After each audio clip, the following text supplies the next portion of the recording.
Nós estamos no terceiro domingo do tempo da quaresma. Vejam, a quaresma vai caminhando. E a liturgia da missa deste terceiro domingo começa lá no missal com a antífona de entrada. Só para que você entenda, a antífona de entrada é a frase que tem no início de cada missa no missal. Vocês podem perguntar, mas por que a gente nunca escuta esta antífona de entrada? É porque a gente substitui por um canto de entrada. Mas quando a missa é rezada em latim, sobretudo nos mosteiros, canta-se esta antífona de entrada. O canto que a gente canta substitui a antífona de entrada. Mas a antífona de hoje diz assim, tão bonito: tenho os olhos sempre fitos no Senhor, porque livra os meus pés da armadilha. Então, quem coloca os olhos no Senhor, anda com os pés na direção correta. Quem coloca os olhos no Senhor, quem fita o Senhor, sempre fitos no Senhor. O nosso olhar deve dirigir-se sempre a Jesus. Ele disse, eu sou o caminho. Quem me segue não anda nas trevas. Então, com os olhos fitos em Jesus, os nossos pés livram-se das armadilhas da vida. Quando eu tiro os olhos do Senhor, eu vou pelo meu caminho. E o meu caminho, tanta vez, é desvio. O meu caminho, tanta vez, mete-se em armadilhas. Pois bem, tenha os olhos fitos no Senhor. Seja qual for a sua situação, fite o Senhor. Olhe o Senhor. Eu recordo a você aquela passagem de Jesus caminhando sobre as águas, quando Pedro diz, Senhor, permite que eu vá ao teu encontro caminhando sobre as águas. E é interessante, Jesus diz, vem, e Pedro vai. E enquanto Pedro olha ao Senhor, ele caminha sobre as águas. Quando Pedro deixa de olhar ao Senhor, o que é que ele começa a ver? É noite, está tudo escuro, esse mar é fundo, olha o vento soprando, o mar está encrespado. Quem já viu alguém caminhar sobre as águas? E se não for Jesus? E se for um fantasma? E enquanto olha estas coisas e pensa estas coisas, Pedro começa a afundar. Assim somos nós. Assim é você. Assim sou eu. Mantenhamos os olhos fitos sempre no Senhor, porque Ele livra os meus pés da armadilha. Olhai para mim, tende piedade, pois vivo sozinho e infeliz. Você pode dizer, não, eu não vivo sozinho e infeliz. Ei, mesmo quando a gente tem tantos amigos, no mais íntimo de nós a gente é só. Mesmo quando tantas pessoas estão ao nosso redor, essas pessoas amanhã poderão não estar mais. Senhor, só Tu és o amigo certíssimo nas tantas incertezas da vida. Tenho os olhos sempre fitos no Senhor, pois Ele livra os meus pés da armadilha. Essa frase, essa antífona, é do Salmo 24. Pode ir lá. Salmo 24, versículos 15 e 16. Também a oração da missa de hoje, a coleta, né? A primeira oração da missa, a gente chama de coleta. O padre diz, oremos, e aí faz um silêncio. Para quê? Para que você coloque a sua intenção naquele dia. Você coloca a sua intenção particular em silêncio naquele momento. Oremos. Silêncio. Aí o padre começa. Ó Deus, veja, recolhe as orações, as intenções de vocês e eleva a Deus. Porque quem é que celebra a missa? É só o padre? Não, é toda a igreja. Quem celebra a missa é toda a comunidade. Mas a comunidade celebra com o padre e através do padre. Por isso o padre diz assim, orai, irmãos, para que o meu e o vosso sacrifício sejam aceitos por Deus Pai Todo-Poderoso. E a gente diz, receba o Senhor por tuas mãos este sacrifício. É o meu e o vosso. Você pode dizer, mas Dom Henrique, não é assim que o padre disse, não. O padre diz, orai, irmãos, para que o nosso. Diz o nosso, mas a tradução do nosso missal está errada. No latim, que é o original, diz o meu e o vosso. E isso vai ser corrigido porque a tradução do nosso missal está sendo revista na CNBB para depois ser aprovada pela Santa Sé. Então, muitas coisinhas que foram traduzidas de modo assim muito largo, muito impreciso, aos pouquinhos vai ser corrigido. Então, orai, irmãos, para que o meu e o vosso sacrifício, o meu como sacerdote, o meu como configurado no sacramento da ordem a Cristo cabeça, e o vosso como membros do corpo de Cristo pelo batismo. Por isso o padre diz, oremos, cala-se, espera que toda a comunidade em silêncio coloque sua intenção, e então ele faz a coleta, ele recolhe as intenções e eleva a Deus. Então é muito interessante a coleta da missa de hoje. Olhe, ó Deus, fonte de toda misericórdia e de toda bondade, vós nos indicastes o jejum, a esmola e a oração como remédio contra o pecado. Estão vendo? Desde o começo da quaresma que eu venho dizendo aqui a vocês, a oração, o jejum e a esmola são as armas do combate quaresmal. A liturgia diz remédio contra o pecado, o meu pecado, o seu pecado. E aí então pede, acolhei esta confissão da nossa fraqueza. No terceiro domingo da quaresma, se você ainda não viu que é pecador, então está cego. Já está no tempo. Essas 3 semanas, 2 semanas e meia já, estamos entrando na terceira, a gente entrar na gente e ver nosso pecado, ver nossas infidelidades. Então acolhei, Senhor, esta confissão da nossa fraqueza, para que, humilhados pela consciência de nossas faltas, somos pecadores, Senhor. Por isso a igreja se cobriu de cinzas na quarta-feira de cinzas. No início da quaresma, reconhecemos que somos pecadores e nos humilhamos por isso, porque não correspondemos, Senhor, ao vosso amor. Não somos aquilo que vós amorosamente esperais de nós.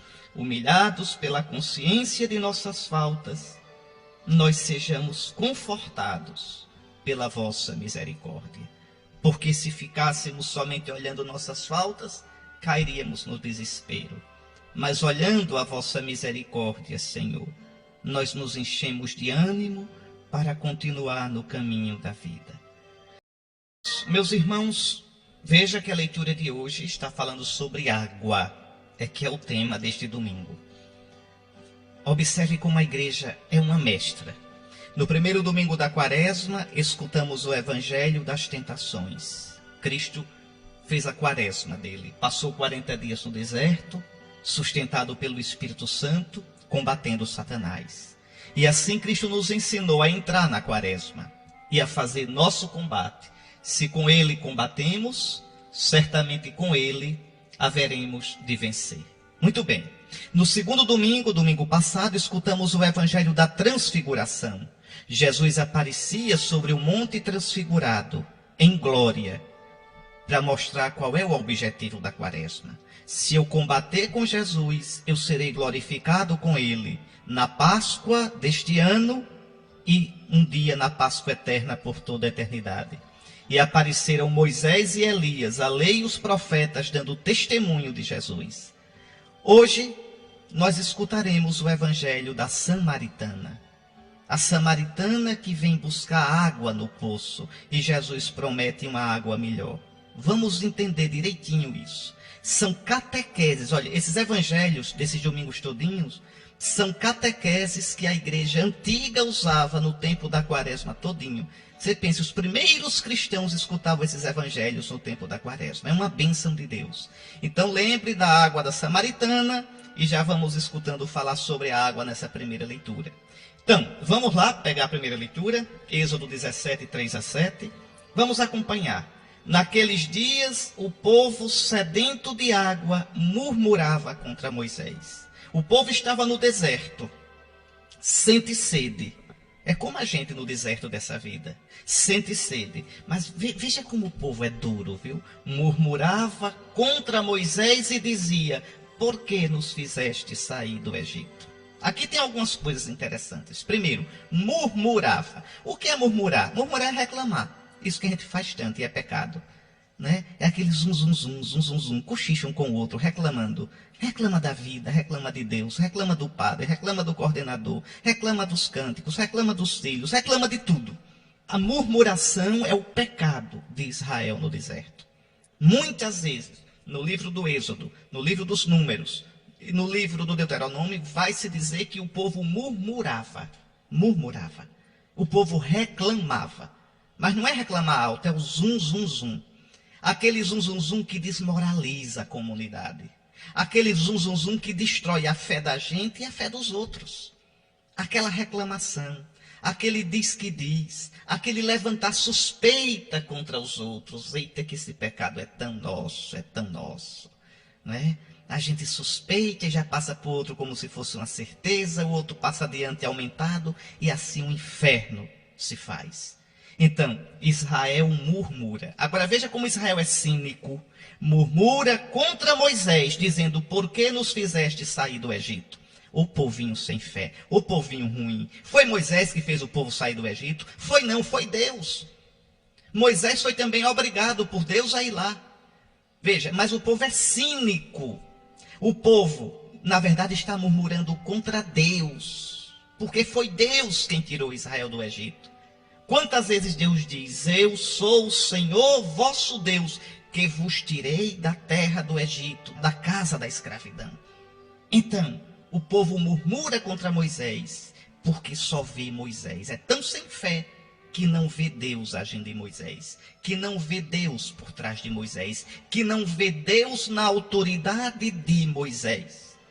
Quantas vezes a gente é assim? Murmura contra as coisas, murmura contra as pessoas e não pergunta, não está Deus agindo aqui? O que é que Deus quer me dizer com isso? Pois bem, o povo murmura, primeiro pecado, murmura contra Moisés, porque nos fizeste sair do Egito, foi para morrer de sede, segundo pecado.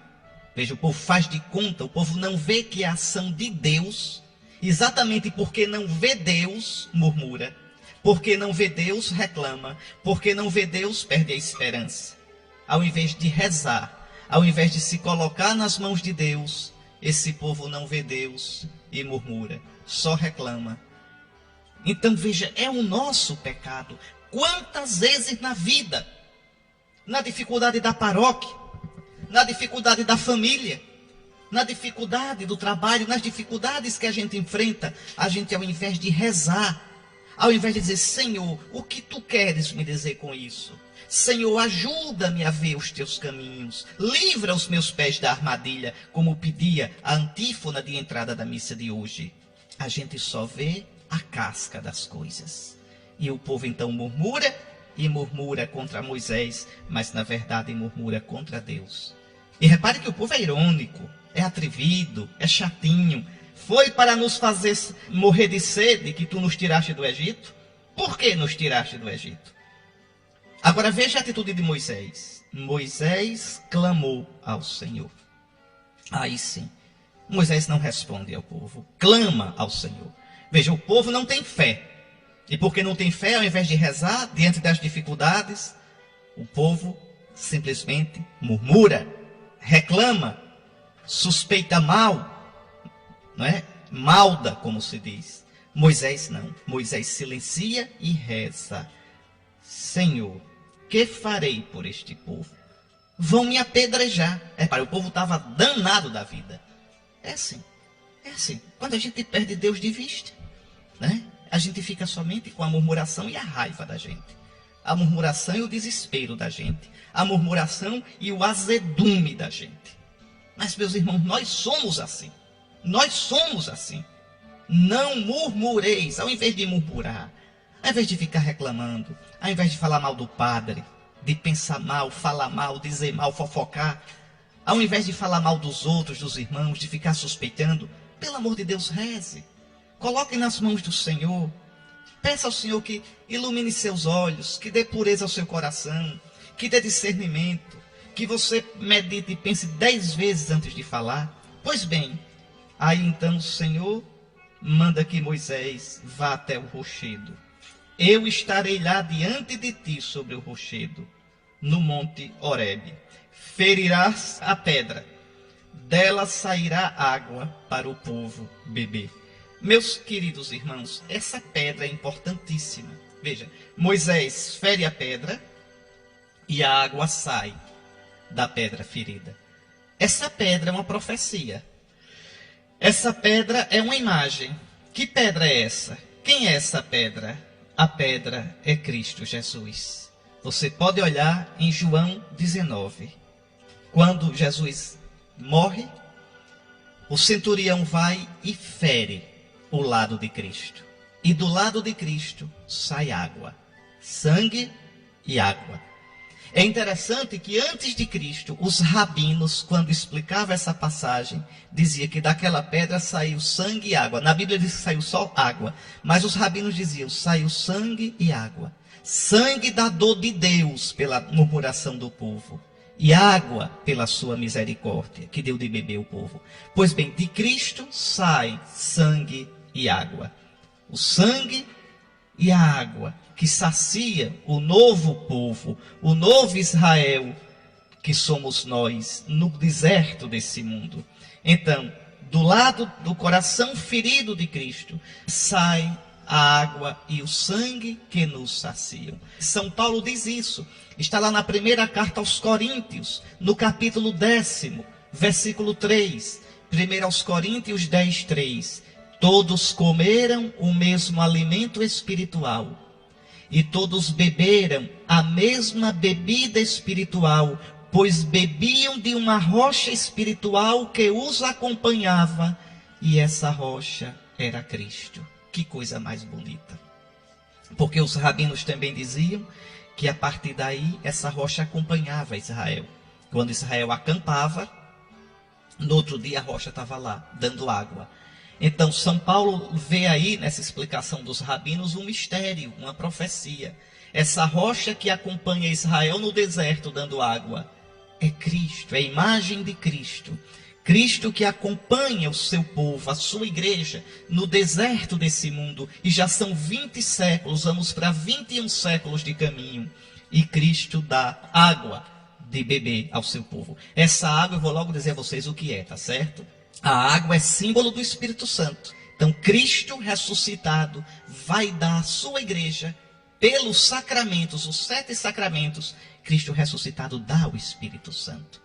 Ele vai dizer, se alguém tem sede, venha a mim e beba. Está lá no capítulo 7 do Evangelho de São João. Se alguém tem sede, venha a mim e beba, porque está escrito, do seu seio sairão rios de água viva.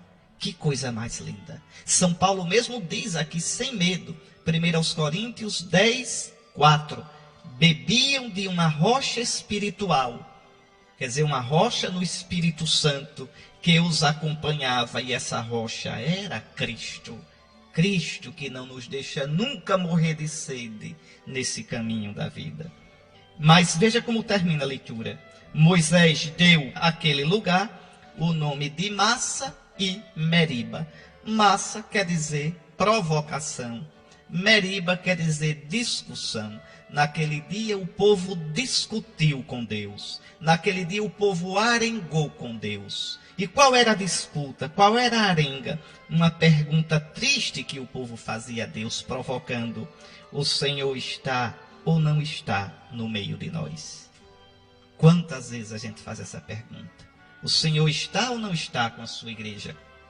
O Senhor está ou não está na minha vida? O povo teimoso, o povo sem fé, o povo de memória curta, de coração velhaco, o povo da cabeça dura. Vocês vejam, Deus tirou Israel do Egito, Deus mandou 10 pragas contra o Egito, Deus abriu o mar vermelho, e o povo ainda pergunta: o Senhor está ou não está no nosso meio? Diante de cada dificuldade nova, Israel esquecia de tudo que Deus fez e começava a murmurar.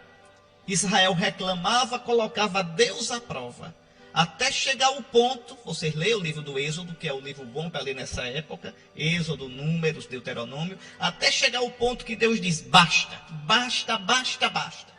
É a última vez que esse povo me prova, acabou-se. Volta para o deserto, vai passar 40 anos lá, até aprender. Essa geração todinha vai morrer, 40 anos quer dizer uma geração, vão morrer todos. Até Moisés morreu antes de entrar na Terra Santa. Morreu no Monte Nebo, no Fasga, no lado da Jordânia atual, de Moabe. De lá ele viu a Terra Santa e morreu. Pois bem, nenhum desses que torraram a minha paciência, nenhum desses que duvidaram de mim o tempo todo, vai entrar na Terra Prometida. Pronto, 40 anos o povo passou por causa disso. A gente precisa pedir perdão a nosso Senhor, porque tantas vezes no deserto da vida a gente duvida. Tantas vezes, depois de ter tantas vezes experimentado a presença de Deus na vida da gente. Porque você que está me ouvindo, olhe direitinho a sua vida. Lembre direitinho dos momentos difíceis do seu passado. Quantas vezes na sua vida você experimentou a presença consoladora de Deus? Deus que segurou você pela mão. Deus que, quando não acalmou a tempestade, fortificou você para suportá-la. Deus que, quando não acalmou o vento nem as torrentes, segurou firme a casa da sua vida para você não desabar. Deus que, quando você caiu, Ele lhe deu ânimo e levantou você. Então, como é que a gente ainda pergunta, Deus está ou não está no nosso meio? Como é, meus irmãos, que a gente ainda vive em Massa e Meriba? Por isso mesmo, na primeira carta aos Coríntios, naquela citação que eu dei para vocês, 1 aos Coríntios 10, 3, São Paulo termina dizendo no versículo 5, apesar disso, a maioria deles não agradou a Deus, pois caíram mortos no deserto. Ora, esses fatos aconteceram para nos servir de exemplo, a fim de que não cobicemos coisas más como eles cobiçaram.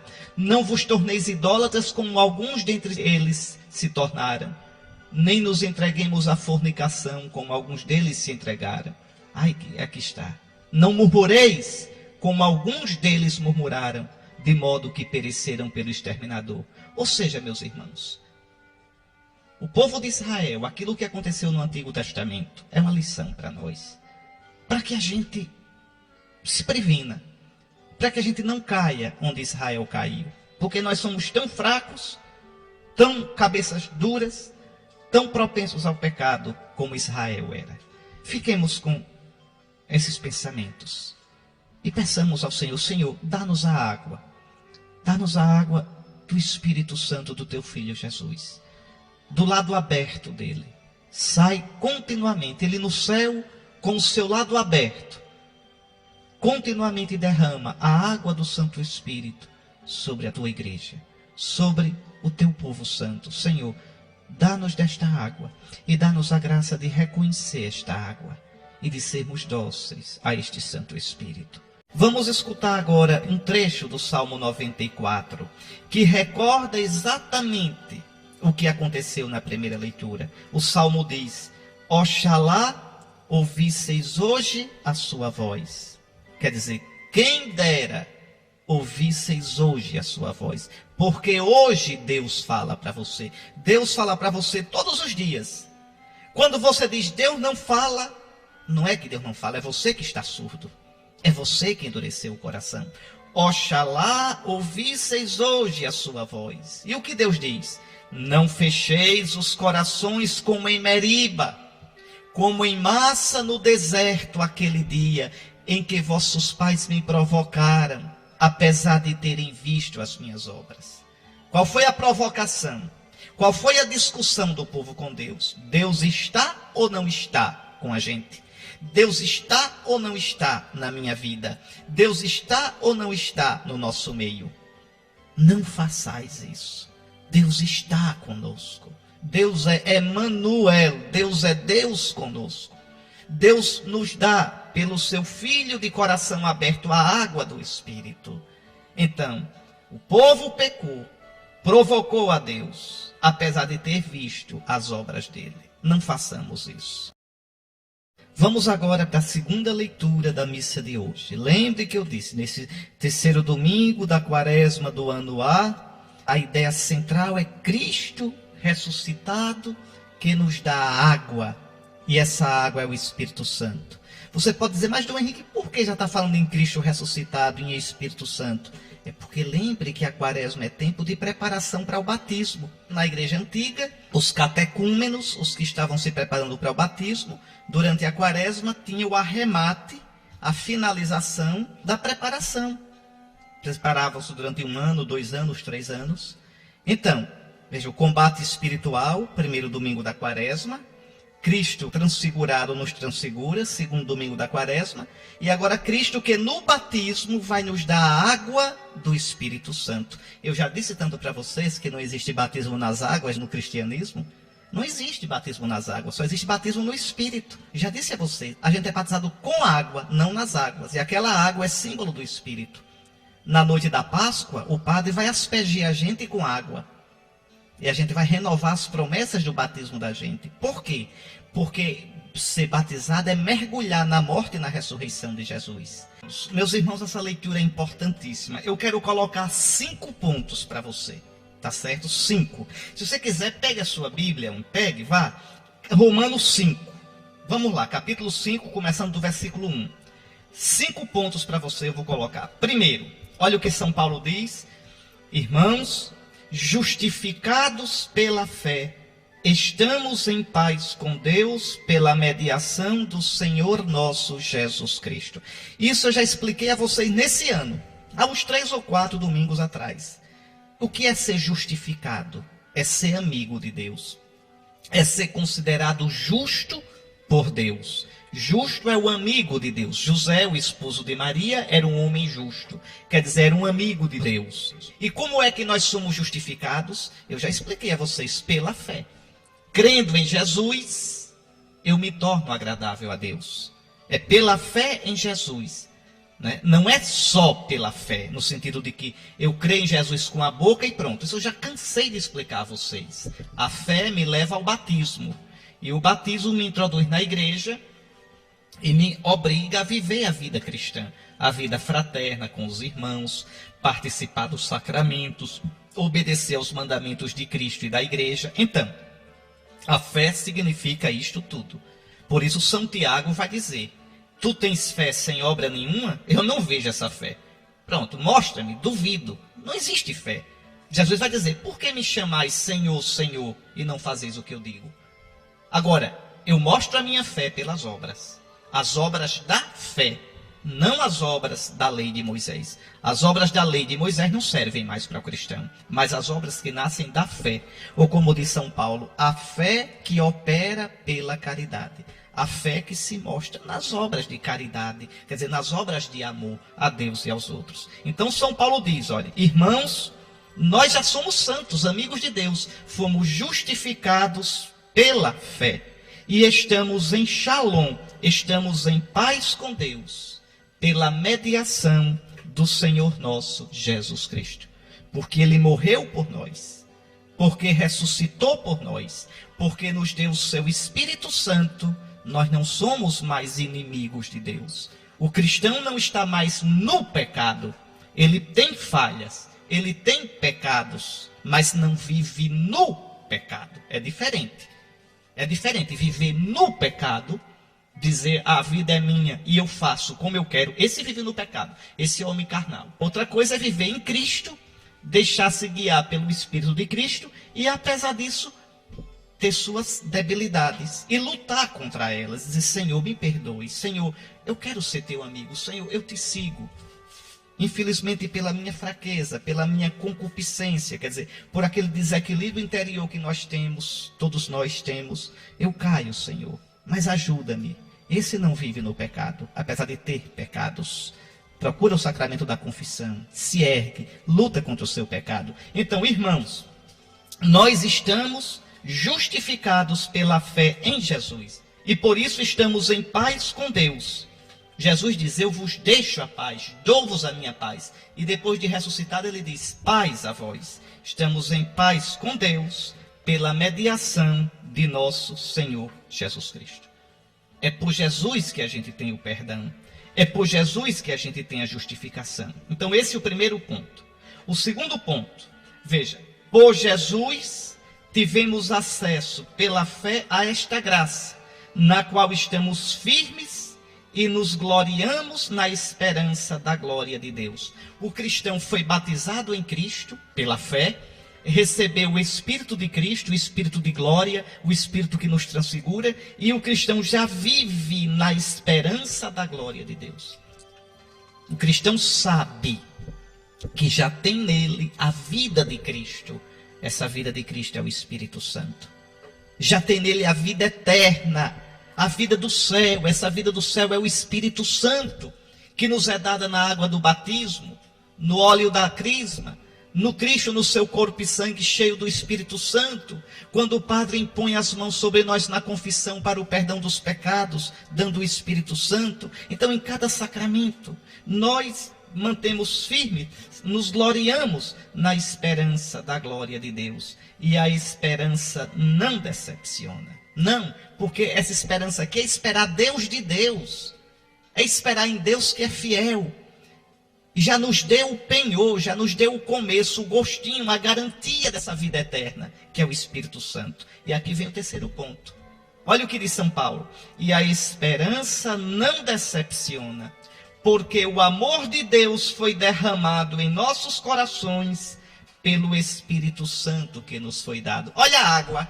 Olha o Espírito Santo derramado como água. Olha o Espírito Santo derramado no batismo no nosso coração. Eu não disse a vocês tantas vezes, a água do seu batismo é símbolo do Espírito Santo? Então o Espírito foi derramado em nossos corações. Espírito de amor. Espírito que é o amor de Deus, que é a caridade que nunca passará.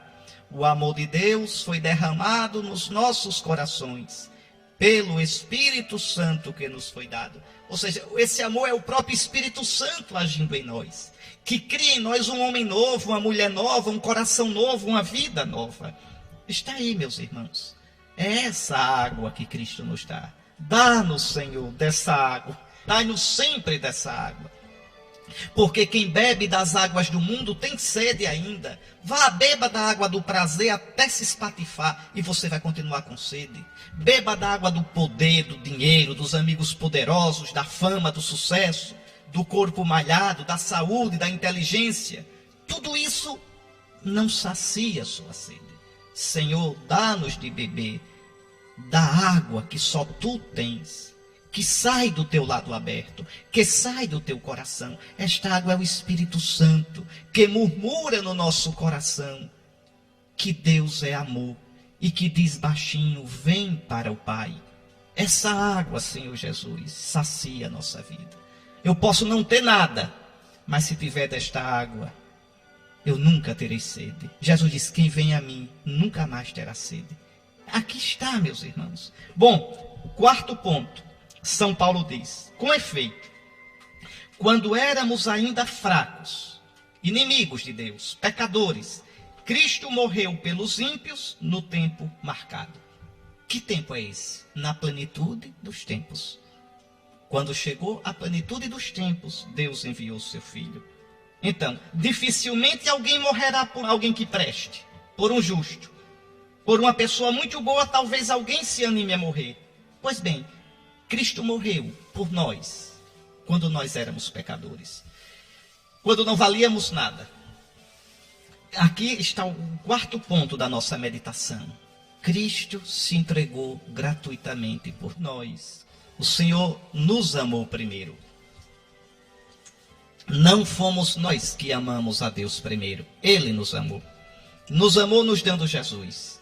E derramou no nosso coração o Espírito de amor, o Espírito de Jesus, para que a gente possa amar também. Não amar com o nosso amorzinho, que é frágil, que é limitado, que muitas vezes é um amor carnal, mas amar com o amor de Jesus. Amar com o Espírito de Jesus. O amor de Deus foi derramado nos nossos corações, pelo Espírito Santo que nos foi dado. E aí entramos no quinto ponto. São Paulo diz, está aí no versículo 8. Pois bem, a prova de que Deus nos ama é que Cristo morreu por nós quando éramos ainda pecadores. A prova de que Deus nos ama. No Antigo Testamento, Israel perguntou, Deus está ou não conosco? E tentou a Deus. Nós somos o novo Israel. Nós não temos o direito de fazer essa pergunta, porque a gente já teve a prova do amor de Deus. É só olhar a cruz de Cristo. A prova de que Deus nos ama é que Cristo morreu por nós quando éramos ainda pecadores. Aconteça o que acontecer na sua vida, não duvide não do amor de Deus. Não duvide não. Mesmo com um tsunami, com um terremoto, com um maremoto, Mesmo que um tsunami na sua vida destrua a sua vida como destruiu tantas vidas no Japão. Por favor, nessas horas, na maior escuridão, não peça prova a Deus de que Ele ama você, não. Porque Ele já deu a prova. Olha a cruz de Cristo. Naquela cruz está o terremoto. Naquela cruz, nos ombros do meu Jesus, está o tsunami. Na cabeça pendida de Jesus está a dor de tantos de nós. No lado rasgado de Jesus estão os rasgões que a vida provoca no nosso coração. Estão lá esses rasgões. Deus, no seu Filho, silenciosamente, duramente, tomou toda a dor do mundo nas suas mãos, nos seus ombros, no seu coração. Como diz lá Frei Inácio Larrañaga num dos seus livros: Senhor, Senhor, Tu me levaste com amor a minha vida toda. Tu juraste que me amavas. E quando chegou a hora, Senhor, a Tua hora, Tu não me amaste mais com promessa, nem me amaste mais com palavras. Me amaste no silêncio daquela cruz dura, daqueles cravos pontiagudos e naquelas gotas rubras de sangue. Está aí, meus irmãos. Por isso São Paulo diz: a prova de que Deus nos ama é que Cristo morreu por nós quando éramos ainda pecadores. Olhe para a cruz, como diz lá o canto, foi por ti. Olha para a cruz, foi por ti. Ninguém te ama como eu. Pois bem, meus irmãos, morreu por mim e do seu lado saiu a água do Espírito Santo. O seu amor, o amor de Deus foi derramado no nosso coração pelo Espírito que nos foi dado. Ninguém te ama como eu. Meus irmãos, evangelho longo, não é? Mas é belíssimo. Vamos comentar aqui versículo por versículo esse evangelho. Se você quiser tomar sua Bíblia, João 4, versículos 5 ao 42. Vale a pena, porque o evangelho de São João é assim, você tem que entender. João conta um fato da vida de Jesus, mas ele conta sempre com um duplo sentido. Um duplo sentido. Conta o fato e por trás do fato ele quer dizer outra coisa mais profunda. Para João, os fatos revelam a glória de Jesus. Ele mesmo disse lá no prólogo: o verbo se fez carne e habitou entre nós, e nós vimos a sua glória. Então, para quem sabe olhar, para quem sabe contemplar, para quem sabe ver, aparece em cada fato a glória de Jesus. Então vamos lá. Naquele tempo, Jesus chegou a uma cidade da Samaria chamada Sicar, perto do terreno que Jacó tinha dado ao seu filho José. Sicar é a cidade do Antigo Testamento chamada Siquém, certo? Fica bem na espinha da Terra Santa, um pouquinho ao norte, mas bem no meio, na espinha, na região montanhosa. Ali realmente Jacó tinha cavado um poço para dar de beber ao seu povo, à sua família, aos seus animais. Lembrem, Jacó é o pai de todo o povo de Israel. O apelido de Jacó qual era? Você se lembra? Israel. Não é isso? Jacó lutou com o anjo naval do riacho Jaboque, e ali Deus mudou o nome dele de Jacó para Israel. Então, Abraão gerou Isaac, Isaac gerou Jacó, apelido de Jacó, Israel. Israel teve 12 filhos, e dos 12 filhos nasceram as 12 tribos de Israel, o povo de Israel. Então, na época de Jesus, quem vivia ali? Os samaritanos. Eles ainda hoje vivem, viu? Ali. Os samaritanos viviam ali. Os samaritanos não se davam com os judeus. Por quê? É uma pendenga, é uma briga antiga, uma arenga antiga. Deixa eu contar rapidamente só para você saber. No século VI, o povo de Judá foi para o exílio. E antes do povo de Judá, o povo do Reino do Norte, do Reino de Israel, foi para o exílio. Em 722, no século VIII. Então foi todo mundo para o exílio.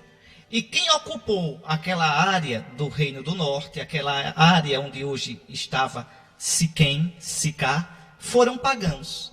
Misturado com os judeus e começaram a adorar outros deuses, misturava. Era um sincretismo. Como gente que mistura culto afro com catolicismo, que não pode, Um cristão nunca pisa num culto afro, não pode. Pois bem, mas misturavam. Então, os judeus verdadeiros não aceitavam isso. Os judeus de Jerusalém, os judeus do sul, não aceitavam essa mistura, esse sincretismo desses judeus samaritanos.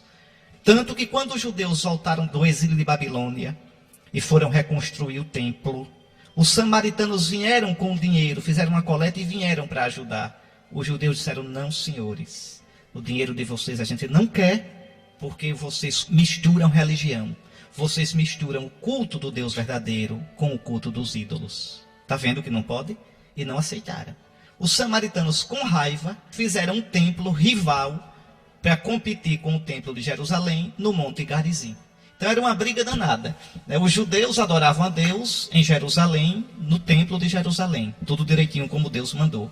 Os samaritanos, que misturavam o judaísmo, a religião judaica, com cultos pagãos, adoravam a Deus de modo troncho no Monte Garizim.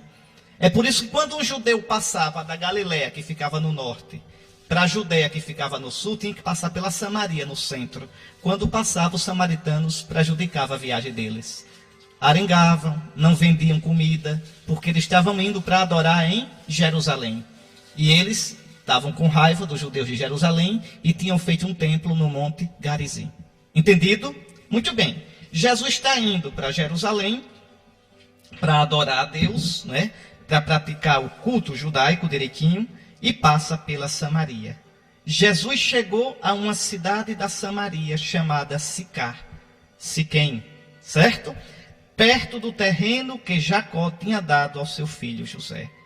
Era aí que ficava o poço de Jacó. Ainda hoje existe esse poço. Cansado da viagem, Jesus sentou-se junto ao poço. Era por volta do meio-dia. Aqui uma coisa linda para a gente ver. O nosso Salvador cansado. Jesus, o Filho de Deus, Deus com o Pai e o Espírito Santo, Deus cansado. Cansado como qualquer um de nós. Com sede como qualquer um de nós. Que coisa linda. Ele, sendo rico, se fez pobre para nos enriquecer com a sua pobreza. Por volta do meio-dia, e nosso Senhor está ali cansado. Chegou uma mulher da Samaria para tirar água. Jesus lhe disse: dá-me de beber. Atenção. Essa mulher da Samaria simboliza os pagãos. Lembre, a samaritana é pagã. A samaritana mistura a religião do Deus verdadeiro com religiões pagãs. Então, é uma pagã. E essa mulher vem pegar água. A água aqui significa o quê? Aquilo que dá a vida. Aquilo que enche o nosso coração. Todos nós temos sede nessa vida. Todos nós procuramos a água na vida. Uns procuram a água no dinheiro, outros no sexo, outros no prestígio, outros no poder político, outros nas bajulações, outros na força física, na inteligência, em tantas vaidades. Lá vem essa mulher pagã pegar água no poço de Jacó. Esse poço de Jacó simboliza também o quê? A antiga aliança, a antiga lei. Jacó é o pai do Israel segundo a carne. Então essa mulher pagã, essa samaritana, vem tirar água no poço de Jacó. E Jesus está sentado no poço. Aí olha lá a mulher tirando água, aí diz: dá-me de beber. Oxe, os discípulos tinham ido comprar comida na cidade. A mulher conheceu na hora o sotaque de Jesus. É sotaque de Galileu. Jesus é judeu. Veja. Aí a mulher já cisma. E já dá passa um rela em Jesus.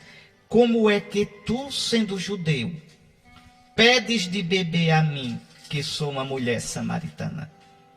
Primeiro, é muito feio um homem pedir água à mulher. É o costume da Terra Santa. Um homem sério não falava com mulher no meio da rua. Um homem sério não falava nem com mulher nem com criança. Um homem sério só conversava com outros homens, coisas sérias. Essa era a mentalidade, essa era a cultura da época. Mulher conversa com mulher. Pronto. Quer conversar com homem, conversa com seu marido em casa. O marido quer conversar com mulher, conversa com sua esposa, com suas filhas em casa. Não com mulher na rua. Muito menos desconhecida. Jesus, um rabi, um homem sério, dando trela para a mulher. Aí pedir água para a mulher. Repare que coisa. Então, dá-me de beber. Aí a mulher estranha. Como é que tu, sendo judeu, pedes de beber a mim, porque sou samaritana. E aí João diz, de fato, os judeus não se dão com os samaritanos. Aí Jesus, que não é brincadeira, vai instigar a curiosidade da mulher. Olha o que ele diz. Se tu conhecesses o dom de Deus, e quem é que te pede dar-me de beber, tu mesma lhe pedirias, e ele te daria a água viva. O que é uma água viva? Água corrente, que é melhor do que água parada. Jesus aqui está falando por símbolos. Atenção, se tu conhecesses o dom de Deus. Qual é o dom de Deus? O dom de Deus é o Espírito Santo, minha gente. Simbolizado na água, água viva, água que corre, água que o Senhor dá o tempo todo. Água que vai sair do lado dele na cruz. Água que sai do coração dele para a igreja de todos os tempos. Aí a mulher fica impressionada. Se conhecesses o dom de Deus e quem é que te pede, dá-me de beber. Tu mesma lhe pedirias a ele e ele te daria a água da vida. Aí a mulher desconversa. Né? A mulher ainda não entendeu a coisa. Senhor, nem sequer tens balde. E o poço é fundo. De onde vais tirar a água viva? A água viva Jesus vai tirar do coração dele, não é do poço de Jacó, não. O verdadeiro poço é Jesus. O poço de Jacó vai ficar para trás. Vai ficar para trás. A antiga lei, os ritos judaicos. Não, é um novo poço agora. É uma nova água que Jesus vai dar. De onde vais tirar a água viva? Por acaso és maior que nosso pai Jacó, que nos deu o poço e que dele bebeu, como também os seus filhos e seus animais? Claro que Jesus é maior do que Jacó. Claro que Jesus é maior do que Abraão. Antes que Abraão fosse, eu sou. Ele não diz no capítulo 8 de João? Olha lá no capítulo 8. Ele é maior do que Moisés. Não foi Moisés que vos deu o pão do céu. É meu Pai que agora vos dá o pão. Eu sou o pão da vida. Jesus é maior do que Moisés. A lei nos foi dada por Moisés. A graça e a verdade nos vêm por Jesus Cristo. Jesus é maior que Abraão. É maior que Jacó. É maior que Moisés. Tu és maior que nosso pai Jacó. Olha o que Jesus diz. Todo aquele que bebe desta água terá sede de novo. Mas quem beber da água que eu lhe darei, esse nunca mais terá sede. Então o poço que eu tenho, minha filha, é muito melhor do que o poço de Jacó. É o poço do coração dele. Poço bendito. Poço sem fundo. Poço infinito. Poço do qual jorra a água da vida eterna, que é o Espírito Santo. Poço da pia batismal, na qual os catecúmenos são batizados, na qual você foi batizado e recebeu o Espírito Santo. E aí Jesus diz, e a água que eu lhe der, se tornará nele, nessa pessoa, uma fonte de água que jorra para a vida eterna. Sim, porque aquele a quem eu der o meu Espírito Santo, terá esse Espírito jorrando nele.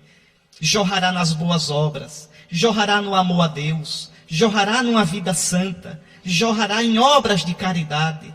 Todo aquele que está em Cristo é uma nova criatura. Vejam como é bonita a palavra de Deus, meus irmãos. Então a água que eu lhe der, se tornará nele uma fonte de água viva que jorra para a vida eterna. No capítulo 7, nós estamos no capítulo 4 de João. No capítulo 7, Jesus vai dizer, se alguém tem sede, venha a mim e beba, porque do meu seio correrão rios de água viva. E João diz, ele estava falando do Espírito Santo, que iria receber os que acreditassem nele. Bom, diante disso a mulher se espanta. A mulher ainda não entendeu. Aí ela diz, Senhor, dá-me dessa água, para que eu não tenha mais sede, nem tenha de vir para tirar água aqui nesse poço. Ah, Senhor, dá-nos do teu Espírito Santo, para que a gente não vá mendigar na riqueza, na bajulação dos grandes do mundo, não vá mendigar na ganância, nem em tanta ilusão que não mata a sede da gente. Senhor, Senhor, dá-nos a água do teu Espírito, que sacia nosso coração, que aquieta nossos desejos, que nos dá a verdadeira paz.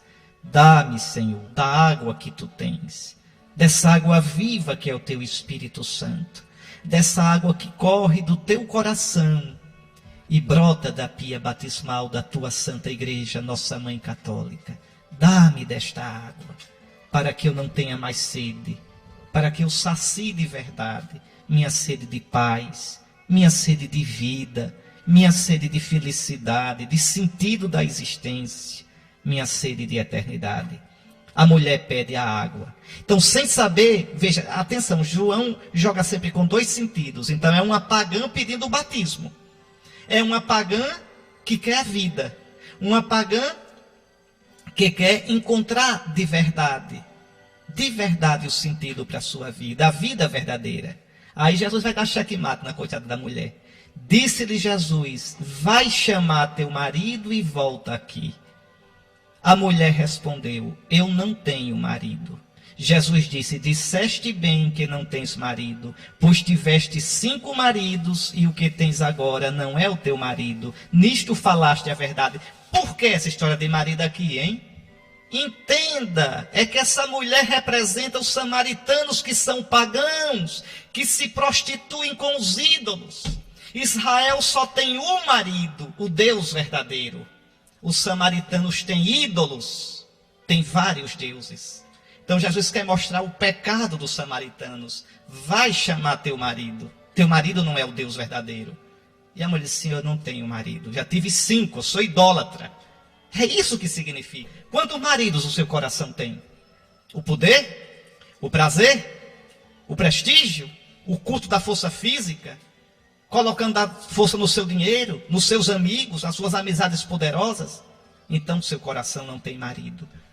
Porque o único esposo da nossa alma deve ser o Deus verdadeiro. Aí Jesus diz, tu disseste a verdade.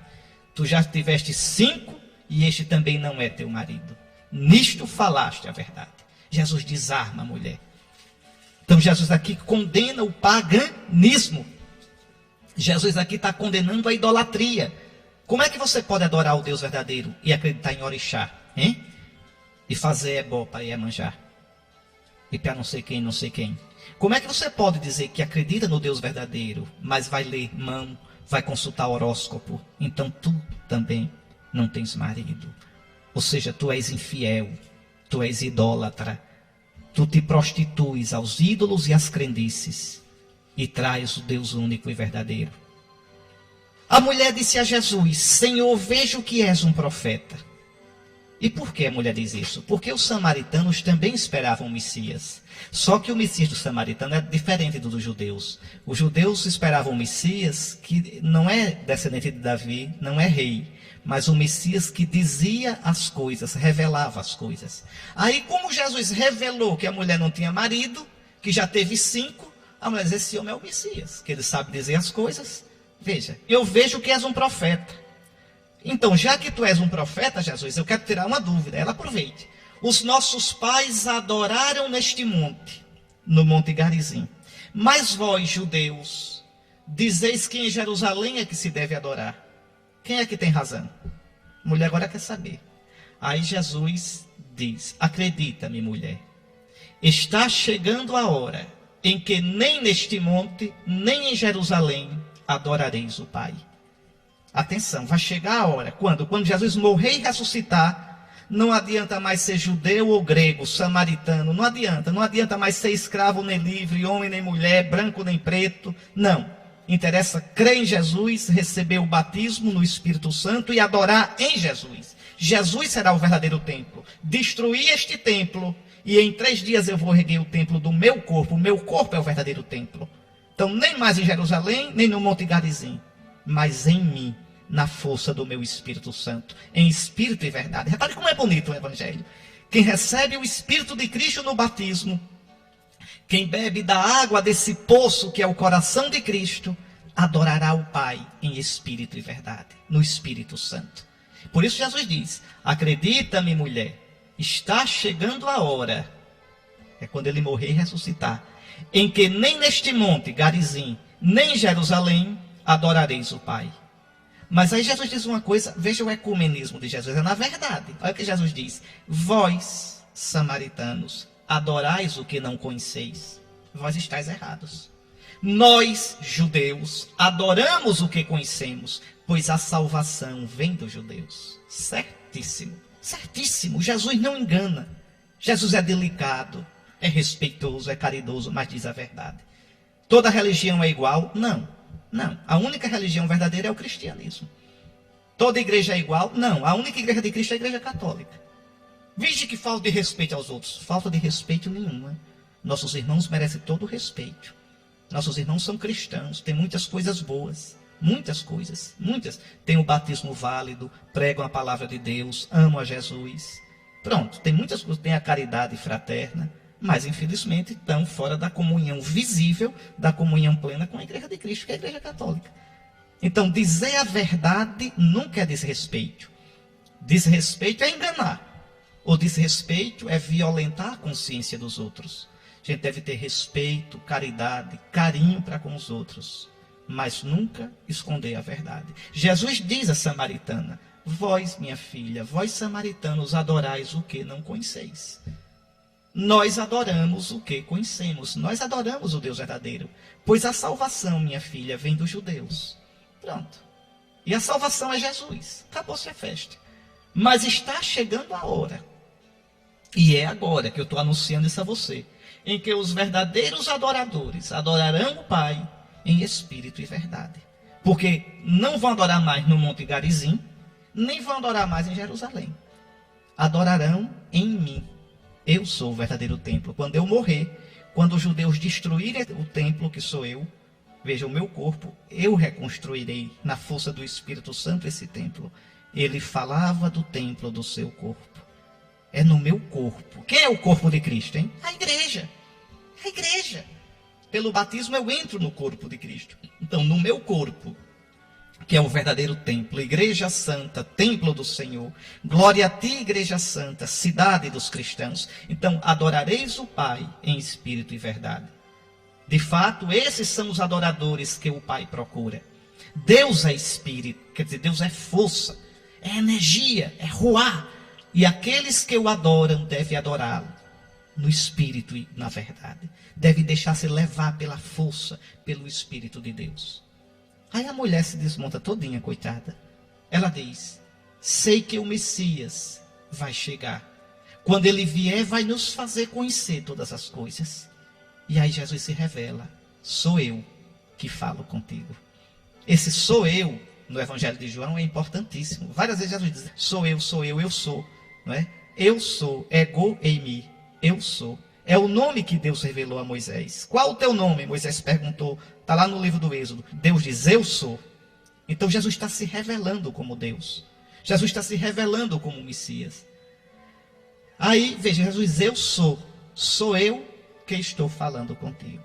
Eu sou o Messias. Nesse momento chegaram os discípulos. E ficaram admirados de ver Jesus falando com a mulher. O que é que o nosso mestre, um homem sério, está falando com uma mulher sozinho? E uma mulher pagã, uma samaritana. Veja, que negócio, que escândalo é esse? Jesus não está vendo que ele está se expondo ao ridículo, ao escândalo, a uma falta de respeito? Mas ninguém ousa perguntar a Jesus. Ninguém perguntou o que desejas ou por que falas com ela. Não, os apóstolos tinham medo de perguntar.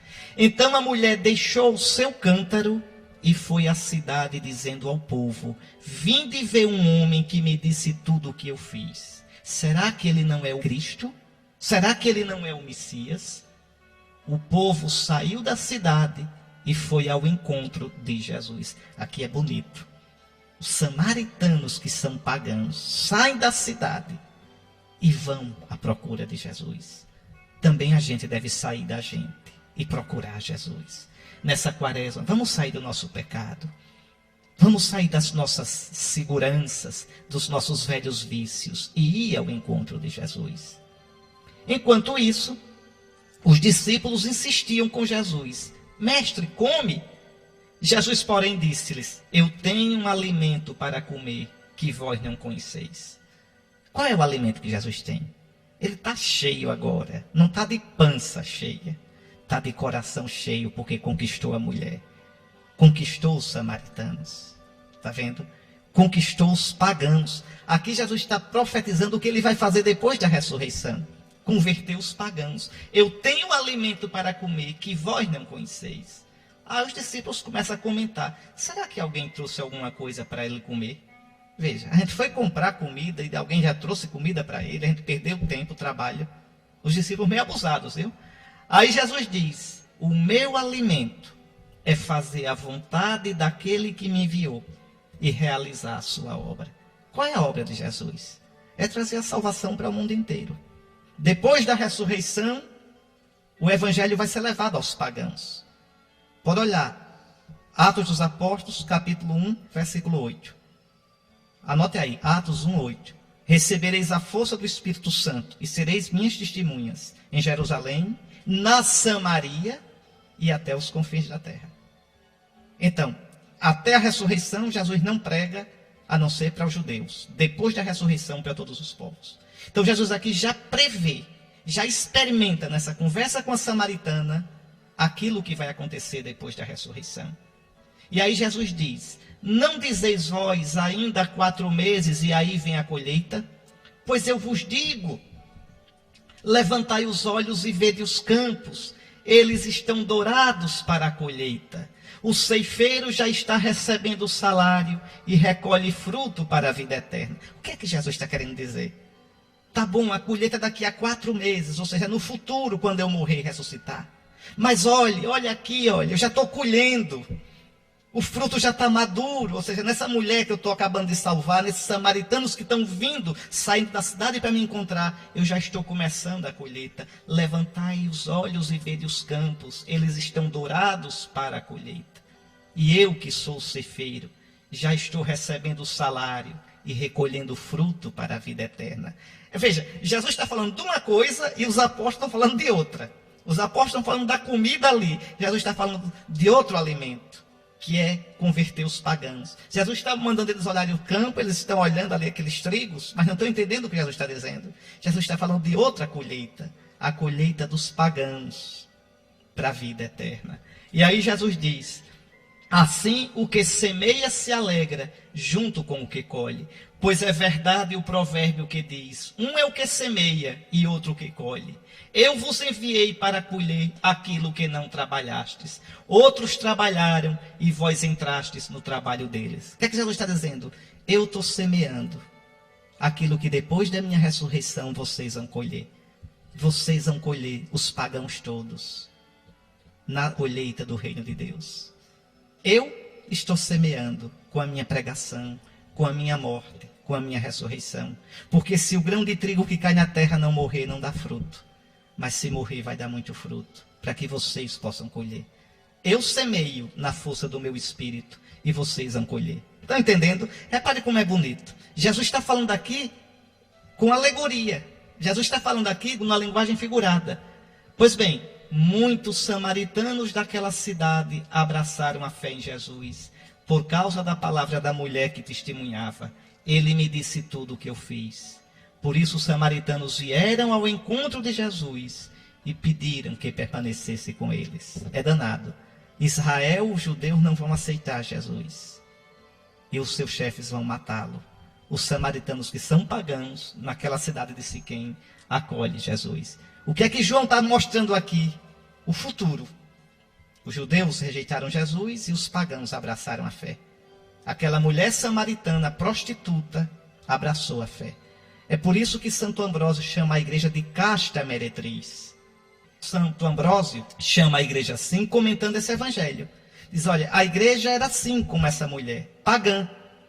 Quem somos nós, sergipanos? Nós, brasileiros? Quem são os cristãos? Aqueles que vieram do paganismo, que éramos idólatras, que tínhamos quantos esposos, quantos maridos, quantos deuses. E agora, porque fomos beber do poço de Jesus, que é a água do batismo, nós nos tornamos castos em Jesus.